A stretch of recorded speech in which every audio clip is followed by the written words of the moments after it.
ওই চোখ খুলে দেখি আমার একটা হাত তানিয়ার বুকের উপরে আর একটা পা তানিয়ার শরীরে। আমি তাড়াতাড়ি পা আর হাত সরিয়ে নিলাম। নিয়ে তানিয়ার মুখের দিকে তাকিয়ে দেখি মেয়েটার চোখের নিচে স্পষ্টভাবে দাগ হয়ে আছে।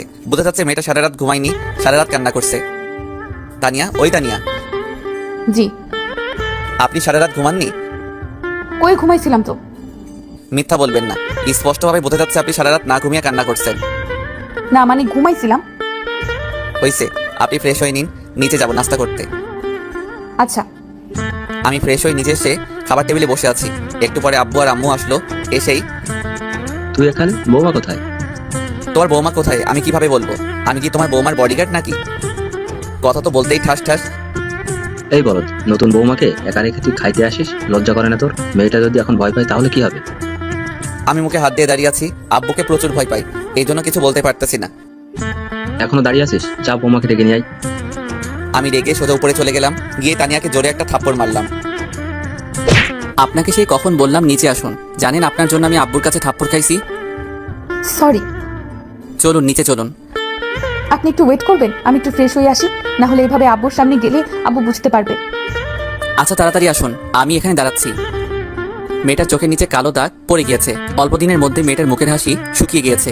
যে মেয়েটার মুখে সবসময় হাসি হাসি ভাব থাকতো, আজ সেই মেয়েটার মুখে কান্নার একটা ছাপ পড়ে গিয়েছে। তানিয়া ফ্রেশ হয়ে আসলো।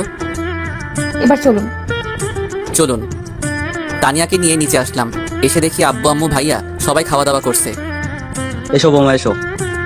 শুধু বৌমাকে ডাকবে, আমাকে ডাকবে না? তোর মতো গাধাকে আবার কি করতে ডাকবো? ও, এখন বৌমা পাইছেন তো, এই জন্য আর ছেলের প্রতি ভালোবাসা নেই। তোর প্রতি কিসের ভালোবাসা আবার? সারা জীবন এত কিছু শিখালাম, তবুও তোর কোনো বুদ্ধি শুদ্ধ হলো না। কি করলাম আবার? আর কখনো বৌমাকে একা রেখে কোথাও যাস তাহলে তোর থাপ্পড় দিয়ে তোর মুখ ছিঁড়ে দিব। তোমার বৌমা যদি না আসে তাহলে আমি কি করব? আব্বু আমি আসছিলাম, কিন্তু উনি আগেই চলে আসছে। এই বলদ, বৌমা কি বলছে? নাউজুবিল্লাহ, তোমার বৌমা মিথ্যা বলছে। জানি, তুই তো আমার ছেলে, তুই ছাড়া কে মিথ্যা কথা বলবে বল? মানে আমি মিথ্যা বলছি? তুই মিথ্যা বলছিস। বৌমা কখনো মিথ্যা বলতে পারে না। এত মিষ্টি একটা মেয়ে কিভাবে মিথ্যা বলে? ওরে ওরে, হইছে হইছে, আর পাম দিয়েন না। তানিয়ার মুখের দিকে তাকিয়ে দেখি তানিয়া হাসছে। আহা কি মধুর হাসি। মেয়েটা যখন হাসে তখন মেয়েটাকে অনেক অসাধারণ লাগে। মেয়েটাকে যেদিন থেকে দেখছি সেদিন বুকের ভিতরে চিনচিন করছে। ধুর, কি সব ভাবছি আমি? আমি তো তানিয়াকে ভালোবাসি না, তাহলে এসব ভাবছি কিসের জন্য? আমি আবার তানিয়ার প্রেমে পড়লাম না তো? শুভ, কালকে তুই কি কলেজে যাবি? হ্যাঁ আব্বু, অনেকদিন হলো কলেজে যাওয়া হয় না, তাই ভাবছি কালকে কলেজে যাব। কালকে তোর সাথে বৌমাকে নিয়ে যাবি, কলেজে ভর্তি করিয়ে দিবি। কিন্তু আব্বু। কিসের কিন্তু আবার? যেটা বলছি সেটাই করবি। আব্বু, বাড়ির বউ বাড়িতে থাকা ভালো, বাইরে না যাওয়া ঠিক হবে? এই বলদ, বেশি জ্ঞান দিতে আসবি না, তোকে যেটা বলছি সেটাই করবি। আচ্ছা আম্মু, এখন খেতে দাও তো, প্রচুর ক্ষুধা পাইছে। দিচ্ছি, দাঁড়া। বসে আছি, দাঁড়াতে পারবো না। দেখছো বৌমা, ছাগলটা আমার সাথে মজা করছে। আম্মু, আপনার ছেলে একটু বেশি মজা করে আমার সাথে, ও মাঝে মাঝে মজা করে। আজব তো, মেয়েটাকে এত দুঃখ দেই, এত খারাপ ব্যবহার করি, তবুও বলছে আমি তোকে হাসাই। সত্যি মেয়েটা অনেক ভালো। মেয়েটাকে কি কষ্ট দেওয়া আমার ঠিক হচ্ছে? আম্মু খেতে দাও না, পেটের ভিতর ইঁদুর দৌড়াচ্ছে। আম্মু আপনি বসুন, আমি ওনাকে খেতে দিচ্ছি। তানিয়া খাবার দিল, আমি খাবার খাচ্ছি আর ভাবছি তানিয়াকে যদি ডিভোর্স দেই তাহলে আব্বু তো আমাকে মেরে ফেলবে। খাওয়া দাওয়া শেষ করে আমি সোফায় বসে আছি, কারণ তানিয়ার এখনো খাওয়া শেষ হয়নি। তানিয়াকে যদি সাথে করে না নিয়ে যাই তাহলে আব্বু আবার মারবে, এই ভয়ে বসে আছি। এই যে শুনছেন? হ্যাঁ বলো। আমার খাওয়া শেষ হয়ে গিয়েছে। আচ্ছা তাহলে চলো রুমে যাই। চলুন। তানিয়াকে নিয়ে রুমে চলে আসলাম। আমি ঘুমাবো, আপনি ঘুমাবেন না? হ্যাঁ ঘুমাবো। আচ্ছা তাহলে গুড নাইট। Good night. আমি শুয়ে আছি, তানিয়াও আমার পাশে শুয়ে আছে। তানিয়াকে থাপ্পড় মারা আমার মনে হয় ঠিক হয়নি। আচ্ছা, মেয়েটার তো কোনো দোষ ছিল না, আমি আব্বুর রাগটা তানিয়ার উপর দেখালাম, এটা করা আমার একদম ঠিক হয়নি। ওই তানিয়া, শুনছেন? হ্যাঁ বলুন। আমি উঠে বসলাম, তারপর তানিয়াকে উঠালাম। আমি তানিয়ার সামনে হাঁটু গেড়ে বসে কানটা ধরে, ওগো আমার মিষ্টি বউ, প্লিজ আমাকে ক্ষমা করে দাও। একটু আগে আমি রাগের মাথায় তোমাকে থাপ্পড় মারলাম, হয়তো তুমি কষ্ট পাইছো।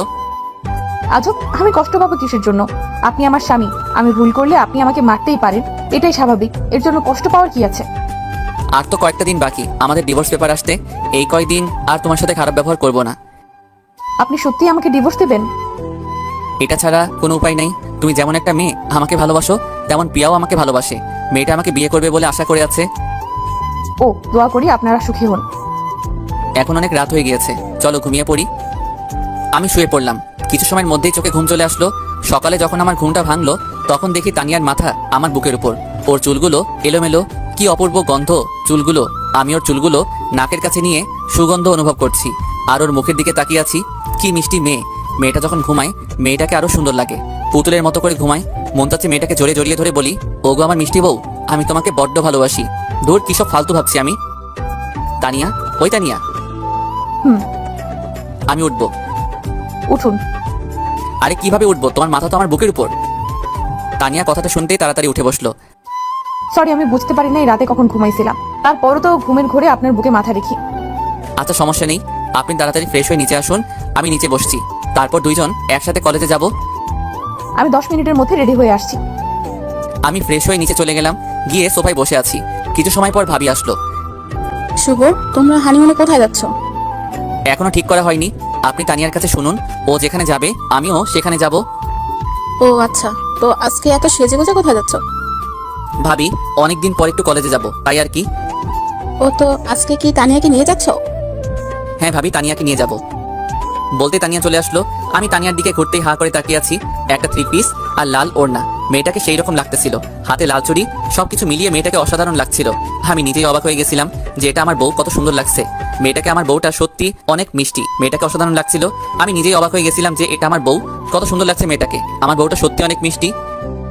কি হলো, কি দেখছেন? কিছু না, চলো।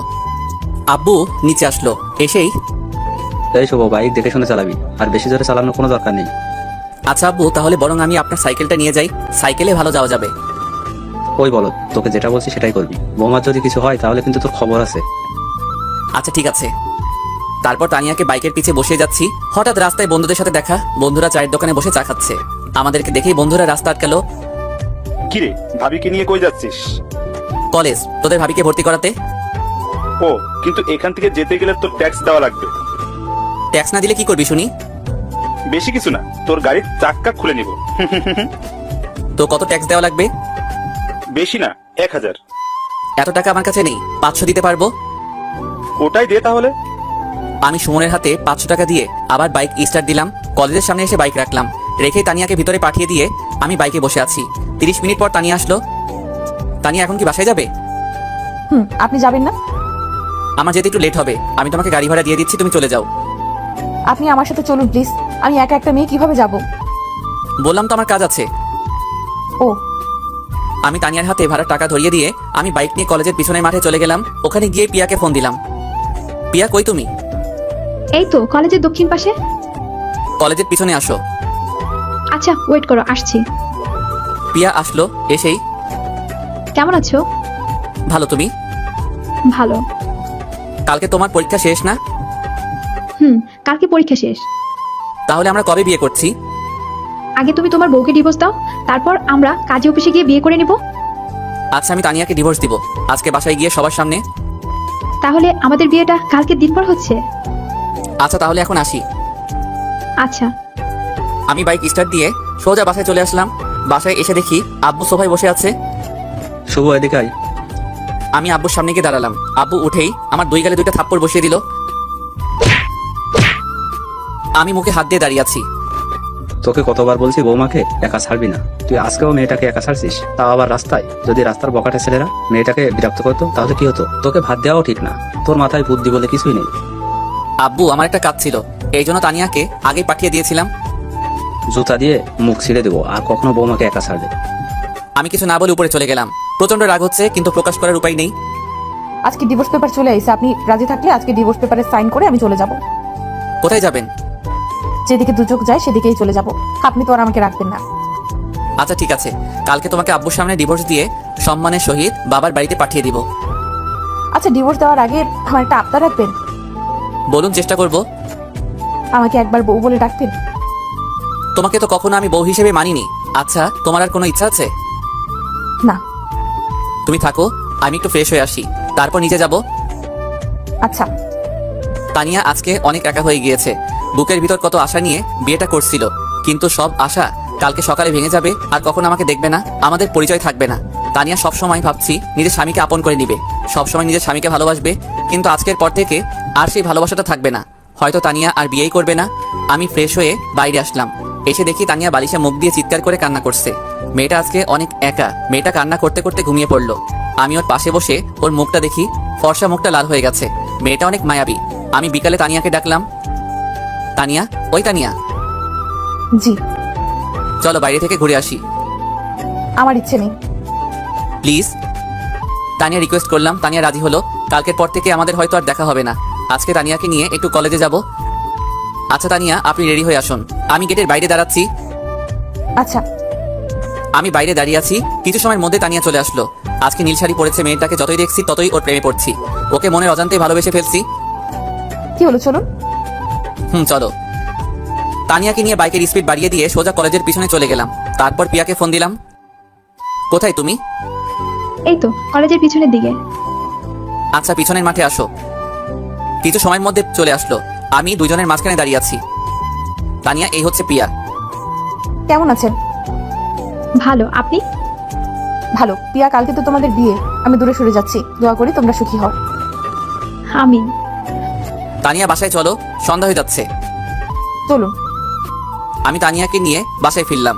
আব্বু আম্মু ভাইয়া ভাবি নিচে ড্রয়িং রুমে বসে আছে। আমাদেরকে দেখে আব্বু ডাক দিল। শুভ, কোথায় গিয়েছিলি? আব্বু, তানিয়াকে নিয়ে একটু বাইরে ঘুরতে গিয়েছিলাম।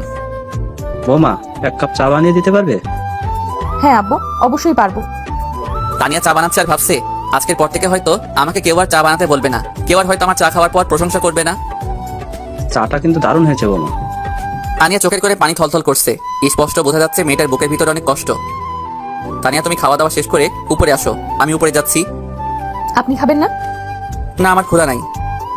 আমি উপরে গিয়ে শুয়ে পড়লাম। কিছু সময় পর তানিয়া আসলো। একটা রিকোয়েস্ট করব, রাখবেন প্লিজ? বলুন, চেষ্টা করব। আমাকে একটু শক্ত করে জড়িয়ে ধরবেন। আজকের পর থেকে আর হয়তো আপনার সাথে আমার পরিচয় থাকবে না। আপনাকে আর হয়তো কখনো জড়িয়ে ধরা হবে না। না, আমি পারবো না। আপনি আমার স্ত্রী হলেও এটা আমি পারবো না। তানিয়া কাঁদো কাঁদো কণ্ঠে বলল। আচ্ছা ঠিক আছে। তানিয়া শুয়ে পড়লো। আমি কিন্তু জেগে আছি। চোখ বন্ধ করে শুয়ে আছি। ভাবছি কালকে আব্বুর সামনে এই কথাটা কিভাবে বলবো। তানিয়ার বাবা যে কথাটা দিয়েছিলাম সেই কথা মতো আমিও তার মেয়েকে সম্মান করতে পারলাম না। বিভিন্ন চিন্তা করতে করতে চোখে ঘুম চলে আসলো। সকালে উঠে তানিয়া আমার বুকের উপরে মাথা রেখে ঘুমাচ্ছে। আমি তানিয়ার মাথাটাকে সরিয়ে দিয়ে আস্তে আস্তে ওয়াশরুমে চলে গেলাম। আমি ফ্রেশ হয়ে ঘড়ির দিকে তাকিয়ে দেখি 8টা বাজে। আমি তানিয়ার পাশে গিয়ে তানিয়াকে ডাকলাম, তানিয়া উঠো, ফ্রেশ হয়ে গুছিয়ে নিচে আসুন। আজকে আব্বুর সামনে সব সত্যিটা বলে দিব। তানিয়া কাঁদো কাঁদো কণ্ঠে বলল। আচ্ছা। তানিয়া সব জামা কাপড় গুছিয়ে নিয়েছে আর ভাবছে তার সাথে আজকে কি হতে চলেছে। সে আজকের পর থেকে এই বাড়ির বউ থাকবে না। এই বাড়িতে নতুন কেউ আসবে। তোর স্বামী অন্য কারো হয়ে যাবে। তানিয়া ডিভোর্স পেপারটা হাতে নিয়ে নিচে আসলো। এসেই দেখলো পিয়া দাঁড়িয়ে আছে। পিয়ার সাথে একটা ছেলেও দাঁড়িয়ে আছে। আর শুভ ওদের পিছে দাঁড়িয়ে আছে। শুভর আব্বু সোফায় বসে আছে। তানিয়াকে দেখে আব্বু বলল, এসো বৌমা, এসো, দেখো কে আসছে। এরা কারা আব্বু? চলো এদের সাথে তোমার পরিচয় করিয়ে দিই। এ হচ্ছে পিয়া, আমার বড় ভাইয়ের মেয়ে। শুভর বড় বোন, তোমার বড় ননদ। আর এ হচ্ছে তোমার ভাইয়া, শুভ দুলা ভাই। কি মানেটা কি?